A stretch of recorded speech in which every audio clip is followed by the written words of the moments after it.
কি মন খারাপ? ব্যবসায় লস হয়ে গেছে? নিজেরে খুব অপরাধী মনে হচ্ছে? নিজেকে খুব গালি দিচ্ছেন? চলেন একটা গল্প বলি। আশা করি আপনার মন ভালো হয়ে যাবে। পুরো গল্পটি আপনি শুনবেন। এক ব্যবসায়ী সে ব্যবসায় প্রচন্ড রকমের লস করে ফেলে। সে নিজেকে প্রচন্ড পরিমাণে গালি দিতে থাকে, ধিক্কার দিতে থাকে। নিজের প্রতি তার ভীষণ রাগ হয়। ভাগ্যকে প্রচন্ড পরিমাণে সে দোষ দিতে থাকে। ঠিক ওই মুহূর্তে ওই দিক দিয়ে একজন জ্ঞানী লোক যাচ্ছিলেন। সে তাকে দেখে প্রশ্ন করে, "কি হয়েছে ভাই?" সে বলে, "ভাই, ব্যবসায় প্রচন্ড লস হয়ে গেছে। আসলে আমার ভাগ্যটাই খুব খারাপ।" তখন ওই জ্ঞানী ব্যক্তিটি উনাকে বলে, "এ আর এমন কি হয়েছে? চাইলে তো আপনি আবার পুষিয়ে নিতে পারেন।" এই কথা শুনে ওই ব্যবসায়ী ওই জ্ঞানী ব্যক্তিটির উপরে প্রচন্ড পরিমাণে রাগ হয়। সে তখন তাকে বলে, "আপনি দ্রুত আমার চোখের সামনে থেকে বিদায় নেন।" ওই জ্ঞানী লোকটি তার মনের অবস্থা বুঝতে পারে। তখন ওই জ্ঞানী ব্যক্তিটি বলে, "আপনি মন খারাপ করবেন না। আপনার মন ভালো করার জন্যে আপনি একটা নদীর পাড়ে যেয়ে একটু হাঁটাহাঁটি করে নিন। পাশেই নদী আছে, আপনি নদীর পাড়ে গিয়ে একটু হাঁটাহাঁটি করুন। আশা করি আপনার মন ভালো হয়ে যাবে।" এই বলে ওই জ্ঞানী লোকটি ওই জায়গা থেকে চলে যায়।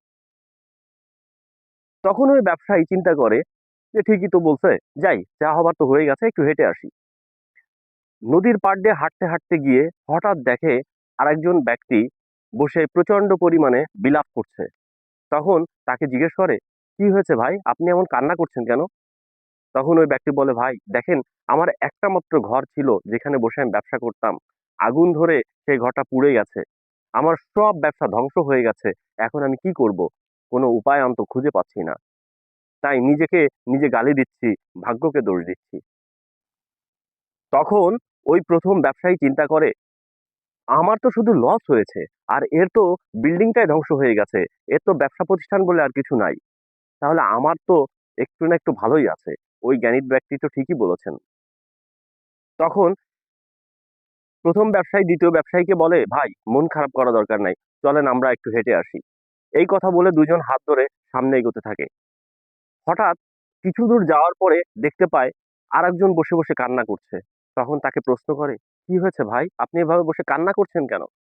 তখন ওই ব্যক্তি বলে, "ভাই, এই নদীর পাড়ে এখানে আমার ছিল অনেক জায়গা, আমার বিল্ডিং, আমার সম্পত্তি অঢেল ছিল।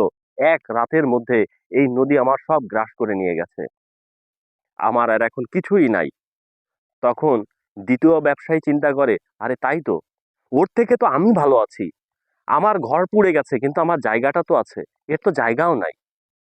তখন তাকে সান্ত্বনা দিয়ে বলে, "ভাই, মন খারাপ করবেন না। চলেন আমরা সামনে একটু হেঁটে ঘুরে আসি।" এভাবে তারা সামনে এগোতে থাকে। হঠাৎ দেখে এক বৃদ্ধ বুড়িমা বসে কান্না করছে, কিছু খাবার নিয়ে বসে আছে। তখন ৩ জন সেই বুড়িমাকে প্রশ্ন করে, "বুড়িমা, তুমি এভাবে কান্না করছো কেন?" তখন বুড়িমা বলে, "বাবারে, আমার একটা মাত্র ছেলে, আমরা ভীষণ গরিব। মহাজনের কাছ থেকে কিছু টাকা ঋণ নিয়ে আমার ছেলে একটা নৌকা তৈরি করে। সেই নৌকা নিয়ে দূরের গঞ্জে যায় বাজার করতে। সেখান থেকে মালামাল নিয়ে ফেরার পথে মাঝ নদীতে তুফানে সেই নৌকাটা ডুবে যায়। আমার ছেলে আর ঘরে ফিরে আসে নাই রে বাবা। আমি অপেক্ষায় বসে আছি, কখন আমার ছেলে ফিরে আসবে, সেই অপেক্ষায় বসে আছি।"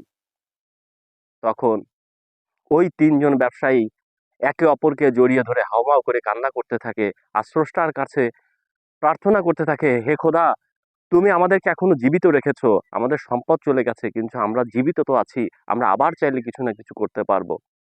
তখন তারা ওই বুড়িমাকে নিয়ে, বুড়িমাকে সান্ত্বনা দিয়ে বুড়িমাকে বলে, "মাগো, আমরাই তোমার ছেলে, তুমি আমাদের মা। চলো আমরা ঘরে ফিরে যাই।" তারা তখন ঘরে ফিরে আসে। প্রিয় ভিউয়ার্স, এই গল্প থেকে কিন্তু আমরা অনেক বড় একটা শিক্ষা পেতে পারি। অনেক বড় একটা জ্ঞান আমরা আহরণ করতে পারি। আশা করি গল্পটি আপনাদের কাছে ভালো লেগেছে। ভালো লাগলে শেয়ার করুন। ভালো থাকবেন সবাই। ধন্যবাদ।